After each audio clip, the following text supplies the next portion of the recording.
홍시의 사열 라디오 지금 시작합니다. 안녕하세요. 저는 결혼한 지 1년도 채 되지 않은 새댁입니다. 한창 신혼을 즐겨야 할 기간에 시집살이 시키려고 혈안이 되어 있는 시어머니 때문에 신혼 분위기가 박살이 났습니다. 지금은 물론 나쁘지 않게 해결되어서 괜찮지만 아직도 그때 생각만 하면 정말 소름이 돋습니다. 그래도 덕분에 남편이 지금은 저한테 찍소리도 못하니까요. 남편과 저는 나이 차이가 좀 나는 편입니다. 남편은 저보다 6살이 많지만 어쩌다 보니 삼형제 중에서 가장 장가를 늦게 가게 되었습니다. 반대로 저는 딸만 셋 있는 집에서 막내였고 위에 있는 두 언니들은 모두 시집을 갔습니다. 양가 모두 2번의 결혼 준비 과정이 있어서 그런 건지 크게 잡음 없이 원만하고 빠르게 준비가 되었습니다. 상견례 때도 마찬가지였습니다만 마지막 단 한 가지에서 삐걱거렸죠. 바로 신혼집의 위치였습니다. 양가에서 동일한 액수로 저희를 도와주시기로 했던 터라 어느 한쪽에서 더 큰 소리를 낼 수 없는 입장이었습니다. 저희 어머니는 애들 미래를 생각해서라도 오래된 아파트로 들어가는 게 좋다고 하셨지만 시어머니는 시댁 근처에 있어야 자기가 뭘 챙겨주지 않겠냐면서 돌려서 얘기하시더라고요. 하지만 저희 어머니도 성격이 있어서 호락호락하게 넘어가지는 않았습니다. 다 큰 어른들이 결혼하는데 뭘 챙겨주시냐면서 아무 말 없이 뒤에서 믿어주는 게 도와주는 거라면서요. 시어머니도 거기서 밀리지 않고 그래도 장남이라 시댁에서 멀지 않은 곳이었으면 한다고 대놓고 치고 들어오시더라고요. 하지만 저희 어머니도 쉽게 물러나지 않으셨죠. 다 소중한 자식이지 장남이라고 가까이 살아야 된다는 게 어딨냐면서요. 그렇게 티격태격하셨지만 결국 저희들도 미래를 위해 재건축 이슈가 있는 오래된 아파트로 이사가는 게 낫겠다 싶었습니다. 시어머니께서는 어쩔 수 없이 한 걸음 물러날 수밖에 없었죠. 그 이후로는 이렇다 할 잡음 없이 모든 게 진행되었고 다행히 아무 문제 없이 결혼까지 마치게 되었습니다. 그렇게 저희의 신혼생활이 시작되었죠. 나름 저희끼리 가사분담도 했습니다. 남편이나 저나 직장생활을 하고 있었기에 누구 하나 집안일을 도맡을 수 있는 상황은 아니었습니다. 게다가 집에서 뭘 많이 해먹는 것도 아니어서 설거지가 금방금방 쌓이고 그런 것도 아니었죠. 더럽다고 하실 수도 있겠지만 저희는 일주일에 2번 청소기 돌리고 주말에만 걸레질을 합니다. 더 하려면 할 수는 있겠지만 저희에게는 나름 직장 다니면서 할 수 있는 최대 횟수였습니다. 빨래는 가끔 제가 출근 늦게 하는 날이 있어서 그럴 때 하거나 아니면 주말에 몰아서 한 번에 하곤 했습니다. 그렇다고 저희가 더럽게 빨래통에서 옷을 다시 꺼내 입어야 하고 그런 상황은 아니었으니까요. 그러던 어느 날이었습니다. 그날은 제가 늦게 출근하는 날이어서 세탁기 돌려놓고 샤워를 하고 있었죠. 근데 화장실 밖에서 세탁기 소음 사이로 도어락이 잠기는 소리가 들렸습니다. 수압을 살짝 낮추고 바깥에서 나는 소리에 집중했습니다. 안 그래도 혼자 있으니까 갈아입을 옷도 안 들고 들어왔는데 밖에서 소리까지 나니까 너무 무섭더라고요. 그래서 한참을 고민하다가 누구냐고 소리를 질렀습니다. 핸드폰도 안 가지고 들어왔으면서 경찰 부르겠다며 고래고래 소리를 질렀습니다. 그러자 화장실 문을 쿵쿵 두들기더니 어디서 많이 들어본 중년 여성 목소리가 유난 떨지 말고 다시 섰으면 나오라고 하더라고요. 문을 빼꼼 열어보니 시어머니였습니다. 1초 정도 안도하고 바로 긴장했죠. 시어머니가 이 시간에 왜 우리 집에 있지? 어떻게 들어온 거지? 비밀번호는 어떻게 알았지? 5만 가지 생각이 다 들더라고요. 시어머니는 저에게 왜 지금 집에 있냐고 해서 업무 스케줄상 가끔씩 늦게 출근하는 날이 있다고, 근데 그게 오늘이라고 얘기했더니 한숨을 크게 내쉬면서 얼른 출근하라고 하셨습니다. 출근 준비 마치고 다녀오겠다고 인사하고 나오는데 인사가 이게 맞나 싶더라고요. 집에 왔는데 계속 계시면 어떡하지 싶기도 했고요. 그렇게 출근해서 남편에게 있었던 일을 얘기했습니다. 남편은 미리 얘기 못해서 미안하다며 시어머니가 갑자기 전화해서 반찬 가지고 가고 있다고 비밀번호 알려달라고 해서 어쩔 수 없이 알려드렸다고 하더라고요. 저희 생각해서 반찬 가져다 주신다고 오셨는데 그걸 가지고 남편한테 뭐라고 하기도 좀 그렇더라고요. 남편도 미안하다고 앞으로 자주 못 오게 하겠다고 먼저 얘기하기도 했고요. 하지만 남편의 얘기와는 다르게 시어머니는 아무런 흔적을 남기지 않으시면서 반복적으로 저희 집에 오셨습니다. 제가 평소에도 남편보다 10분 정도 늦게 집에서 나가는데 분명 안 치우고 나간 집이 모든 게 정리되어 있는 거죠. 남편은 사무실에서 눈치 보다 나오느라 저랑 비슷하거나 저보다 조금 늦게 도착하니 의심 가는 건 시어머니밖에 없는 상황이었죠. 남편한테 시어머니 왔다가 가신 것 같다고 얘기해도 남편이 시어머니한테 물어봤는데 아니라고 안 왔다고 말씀하셨다니 제가 거기다 대고 거짓말하지 말라고 할 수도 없는 상황이었죠. 다른 분들도 퇴근하고 집에 와서 집안일 하려면 힘든 것보다도 얼마나 귀찮고 피곤한지 아실 거예요. 그러면서도 내가 안 하면 시어머니가 또 온다는 압박감 때문에 저녁마다 울며 겨자 먹기로 청소하고 정리할 수밖에 없었죠. 그런 식으로 제가 매일같이 집안일을 해놓는데도 항상 저녁에 오면 시어머니는 흔적을 남겨두세요. 예를 들면 집집마다 수건 접는 방법이 다르다거나 설거지에서 건조대에 그릇 두는 방식이 다르다거나 그런 거 있잖아요. 분명 제가 해둔 게 아니니까 한눈에 보이더라고요. 남편한테 물어봐도 시어머니는 아니라는 대답뿐이니 정말 미치겠더라고요.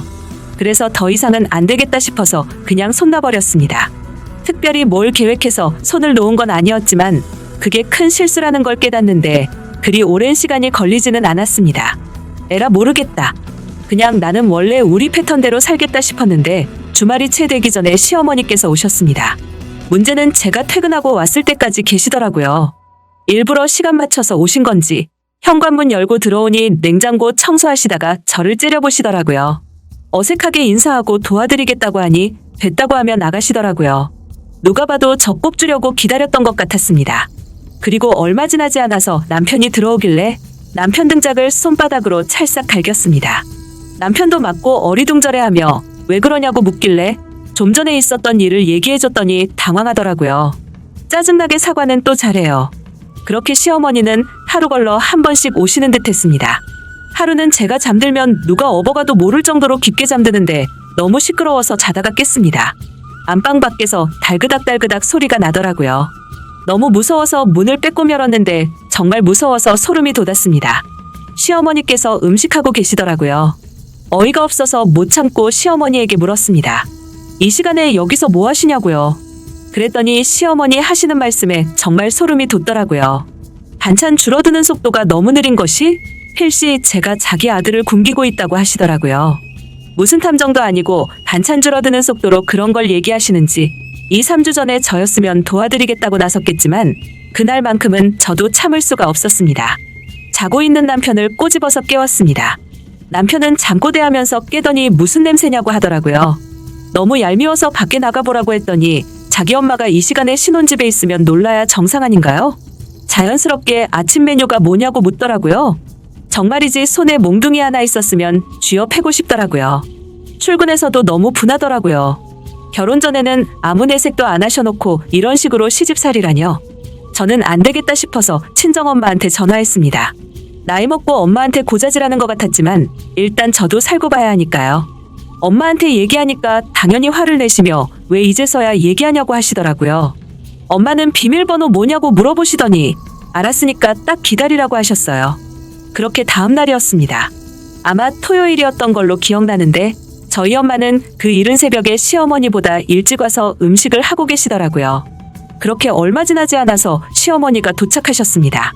시어머니는 저희 엄마를 보고 당황하셔서 지금 여기서 뭐 하시냐고 물으시고요. 저희 엄마가 차분하게 얘기했습니다. 아마 사돈과 같은 이유로 있지 않을까요? 하시면서요. 남편은 눈치도 없이 빤스 차림으로 일어나서 나갔다가 깜짝 놀래서 안방으로 튀어들어오더라고요. 그렇게 살얼음판 같은 분위기 속에서 아무 말 없이 평소에 먹지도 않던 조식 시간을 가졌습니다. 밥 다 먹고 시어머니가 설거지하려고 하시길래 제가 하겠다고 하니 자연스럽게 고무장갑을 넘겨주시더라고요. 당연히 할 생각은 없었겠지만 저보라고 싱크대 앞에 서 계셨던 것 같아요. 하지만 저희 어머니는 그냥 넘어가지 않으셨습니다. 저희 남편을 부르시더니 앉아서 핸드폰 할 시간 있으면 아내를 위해 설거지하는 게 어떻겠냐고. 요새는 남자들이 아내 생각해서 다 해준다던데 자네는 나이가 있어서 그런가? 어린 여자 데리고 살려면 그 정도 센스는 있어야 되는 거 아니냐면서 대놓고 꼽을 주시더라고요. 남편은 어쩔 줄 몰라 하며 고무장갑을 끼고 설거지를 시작했습니다. 그 타이밍에 시어머니는 저를 조용히 불러서 옷방에 있는 옷들을 가리키며 이렇게 접으면 주름진다며 잔소리를 하려고 하시는데 저희 엄마가 뒤에서 우리 집은 평생을 그렇게 했어도 주름 하나 안 생겼다고 칼차단해버리셨어요. 시어머니는 그러냐면서 슬쩍 자리를 옮겨서는 신발장에 신발이 이렇게 많으면 복이 안 들어온다고 잔소리를 하시는데 뒤에서 또 엄마가 여기가 좁아서 그렇지 젊은 애들 사는 집이 이 정도면 많은 편은 아니라며 사부인 신발이랑 제 신발 빼면 몇 개 없다고 또 잔소리를 차단해버리셨습니다. 시어머니도 갑질하러 왔다가 더 기센 사람을 만나서 뜻대로 되지 않아서 열받으셨는지 갑자기 양손을 허리춤에 올리시고는 저희 엄마한테 지금 뭐 하자는 거냐고 하시더라고요. 저희 엄마도 기다렸다는 듯이 사부인이 제 딸한테 시집살이 시키시는 것 같아서 내가 내 딸 지키러 왔는데 뭐 잘못된 거 있냐고 따지셨습니다. 시어머니도 지지 않고 며느리가 시집살이 하는 게 당연한 거지. 딸을 둘이나 시집 보내고도 모르냐면서 저희 엄마한테 언성을 높이셨죠. 저희 어머니도 지금 때가 어느 때인데 아들 딸 구분을 하냐고, 백내 아들들 다 저렇게 교육시켰으면 이혼당하는 거 시간 문제인 거 모르냐고 반격하셨습니다. 그제서야 남편이 나서서 제발 그만들 하시라며 어머니한테 엄마 없어도 와이프가 엄마 생각 안 날 만큼 잘 챙겨주고 있는데 엄마가 자꾸 와서 이러면 나도 안 좋은 버릇 들고 와이프도 불편하다고. 엄마 눈에는 지저분해 보여도 우리들이 사는데 아늑한 공간이니까 와서 청소해줄 필요도 없고 반찬도 우리가 사 먹으면 되니까 이제 안 왔으면 좋겠다고 하더라고요. 드디어 남편이 제 기능을 하는구나 싶었습니다. 저도 엄마한테 엄마도 이제 안 와도 된다고 말씀드렸고요. 시어머니는 그렇게 성난황소처럼 씩씩거리며 신혼집을 떠나셨고 저희 엄마도 고지어 떠나셨죠. 남편이 미리 무슨 얘기를 한 건지 아니면 아직도 저희한테 삐쳐 계신 건지 이번 구정 때 방문 드렸을 때도 저희한테 아무 말도 안 하시더라고요. 죄송한 얘기지만 저는 너무 편하고 좋았습니다. 아직 결혼 안 하신 분들 중에 시집살이 걱정하시는 분들은 친정엄마를 잊지 마세요. 영원한 내 편은 친정밖에 없답니다. 홍시의 사열 라디오. 오늘 이야기 여기까지입니다. 구독과 좋아요 눌러주시면 재밌는 이야기 준비하겠습니다.